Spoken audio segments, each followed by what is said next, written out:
Hello and welcome to your daily dose of Satoshi's news. Today's date is Sunday, the 3rd of August 2025, the year BSV comes alive. Branch your threads, expand your mind with treechat.ai or your postbot on chain. Right, let's see what we've got today. I've got this little post here from Babbage saying, congratulations to the Cohen brothers for creating another engaging BSV app on the MetaNet. We'll have a look at that. It looks like somebody stole the Satoshi statue from Lugano. I think that's in Switzerland, I think. Got an article here from CoinGeek on Dimitri, the owner of treechat.ai. So we'll have a look at that. Found some really great AI tools here on BSV where you need to connect a wallet.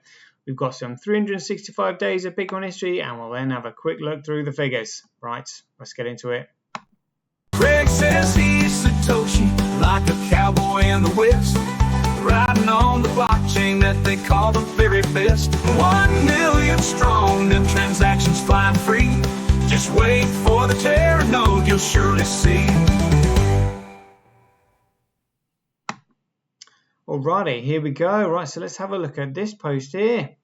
Babbage, congratulations to the Cologne brothers for creating yet another engaging BSV app on the MetaNet. This time they built a paper interaction AI that uses BSV micropayments in lieu of subscriptions.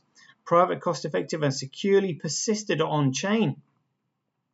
Let's have a look. So, this is toolbsv.com. Let's have a look at this. I can't quite see what's written there, but this is what I was coming to here. This is what it actually looks like. So we've got a model here. It says GTP, so you can save it and then start chatting. You need to connect the BSV wallet on there, but that's a great little application, and everything stored on chain. And we're probably going to have an AI program that actually starts learning there. So yeah, that'll be pretty good. So yeah, congratulations to them.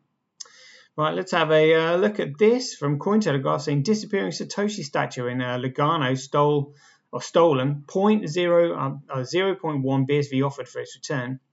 The disappearing Satoshi statue symbolizing Bitcoin's anonymity was stolen in Lugano. Organizers are offering 0.1 BTC to anyone who helps retrieve it. The statue honoring the mysterious creator of Satoshi Nakamoto has been stolen from Parco Cignani in Lugano, Switzerland. The theft was confirmed by Satoshi Gallery, the group behind the Global Satoshi Statue Initiative, which is now offering 0.1 Great Coin rewards over $11,000 for information leading to its recovery. Where is Satoshi? The group posted on X on Sunday. You can steal our symbol, but you will never be able to steal our souls. The statement read, reaffirming their commitment to installing the statue in 21 cities around the world, despite the setback. The artwork, designed by Italian artist and a Bitcoin advocate, Valentina Picozzi, was crafted from 304 stainless steel Cortons blocks. It was unveiled in October last year. All right, that's the one that's gone missing. Oh dear, oh dear. Bitcoin's anonymity and collective identity. The Lugano statue features a faceless figure at a laptop and is engineered to disappear when the view from the front or the back symbolizes the anonymity of Bitcoin's creator and the idea that we're all Satoshi. The concept reportedly took 18 months of study and then 3 months to build. The statue was placed in front of Villa Ciani during the Plan B Forum, a yearly blockchain event co-hosted by the city of Lugano and stablecoin issuer Tether. Surprise, surprise. I'm not going to can't be bothered about reading the rest of that, but let's go on to this one then. CoinGeek says here, owning your own voice, a blockchain's answer to big tech. Founder of TreeChat, Dimitri Fabrikant, joined CoinGeek livestream last week. Livestream this week to talk about the decentralized social media, the economic incentives for the current internet, and why an interoperable system fueled by micropayments is a better option. What is decentralized social media? Watuk welcomes Fabrikant to the live stream, telling viewers they recently connected on an X space and decided to expand on that conversation through the live stream episode. One thing that stood out to Fabricant was how many people on the X space didn't use decentralized social media yet had some strong opinion on how it should work. Many builders working on these things have no idea what their vision is or what they're working towards. However, most agree on how the current ad-fueled model was broken. The model means social media platforms have to harvest your data to serve better ads and are incentivized to engage in censorship to not harm their advertising revenue. Most agreed that Web3 social media app fueled by micropayments would be better, even though they had different views on what it should look like. Having an app powered by tiny payments would fundamentally alter the incentives of these platforms. Watuk agrees, however, he highlighted how posts on these apps can end up being impacted by the chance to earn revenue. Everything becomes transactional when money is involved, and it shows. Fabricant says this is where the micro and nano payment comes in. When the value exchange is tiny, it's more like posting for fun. The benefits of micropayments and costly signals. Fabricant notes how X users engaged in a content amplification signal. For example, when you reply angrily, the algorithm shows you more of that type of content. However, micropayments can replace all of that. The algo can simply show you more of what you're willing to pay for. Users still get a dopamine hit, and creators can monetize without ads. Watuk says he spends most of his time on YouTube and deeply values how he can learn anything on it. However, he's often frustrated by how the algorithm shows him relentless content for weeks when he only wants to know one thing. Fabricant believes this can also be solved with micropayments. Sending one could signal to the algorithm that we want to see more content like this. Otherwise, it assumes a one-off interest. Ironically, this could incentivize people to spend less time on social media. Creators would be rewarded for transmitting the knowledge they have to share in the most efficient time frame possible. Furthermore, with no middlemen, there'd be a direct creator-to-audience relationship. Building an open, interoperable system and platform, Watuk complimented Fabricant on TreeChat, saying it does have an excellent job.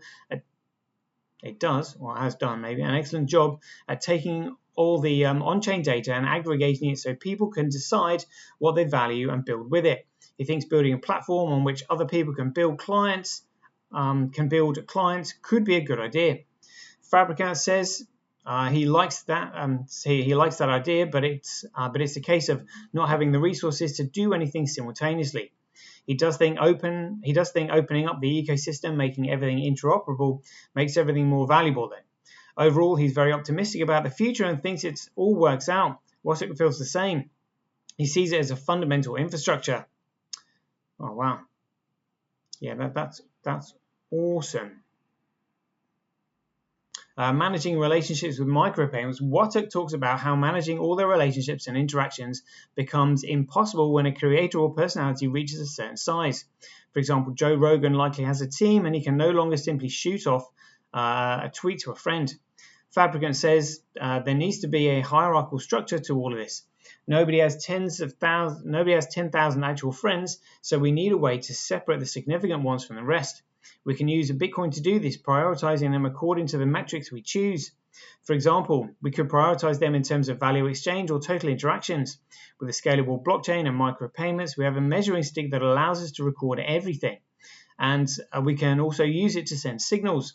However, the best thing about decentralized social media powered by micropayments is how we can stop attention hackers from interrupting us. We can look to inform. We can look for information and didn't necessarily want to see an ad, political tweet, or video. The technology gives the tools to control our attention again, which is hugely important. Yeah, absolutely. What a great article that was there. Excellent. All right, let's have a look at 365 days of Bitcoin history. On the 3rd of August 2018, Cobra posted this assassination markets post. He said assassination markets were probably one of the most powerful ideas to come out of the cypherpunk movement. An ideal anarchist society needs a functional way to remove undesirables, and a collective incentive for their elimination could be one way of implementing P2P law. Well, again, we know that Cobra is in with the cabal, so I mean that would suit them down to the ground, you know. On the 3rd of August 2018, it says New York's or NYSE owner, ICE, announced the launch of BACT, a federal regulated market for Bitcoins. The New York Stock Exchange, Intercontinental Exchange, together with Starbucks, Microsoft, and BCG, among others, announced they're working to launch a new company called BACT, along with enabling consumers to use Bitcoin and other cryptocurrencies at Starbucks. BACT will leverage Microsoft's cloud to create an open and regulated digital asset ecosystem. So that's what they said. That's what happened in 365 days of Bitcoin history. Right, let's have a quick look at the figures then. We've got Bitcoin hovering at around $26. That is cheap as chips. $26. Did have a 24-hour low of $25. That is crazy. $25. $25. Whoa. Whoa. Let's have a look, see what's happening with Gregcoin. Overall market of $3.6 trillion. Gregcoin down $113,000. Yeah, looks like Ethereum, XRP. All the markets taking a bit of a hit there. Trending downwards, and then there's looks like there's a bit of a bounce, but Toncoin being Telegram.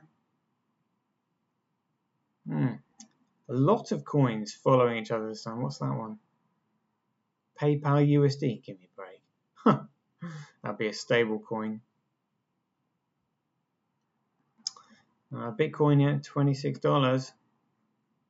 All right, then let's have a look, see where the figures are here. Breakdown of volume, still saying Huobi top, then CoinDCX in second, and Gate.io in third.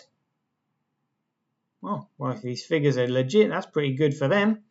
Zodixion in fourth, CoinEx in fifth. Let's have a look at liquidity though. XGO Exchange apparently holding more liquidity in BSV than any other exchange than Changely Pro, HitBTC, Bitmart, Zodixion, CoinW. Again, not too sure. I'm not too sure about these figures. Not sure if I agree with them, but anyway, there we go. We will leave it there. That's a 12-minute show, just a quick one today, because I've got to shoot off and do stuff. So until then, be away, take care, stay safe out there, and we'll see you in the next one. The king still has one more move.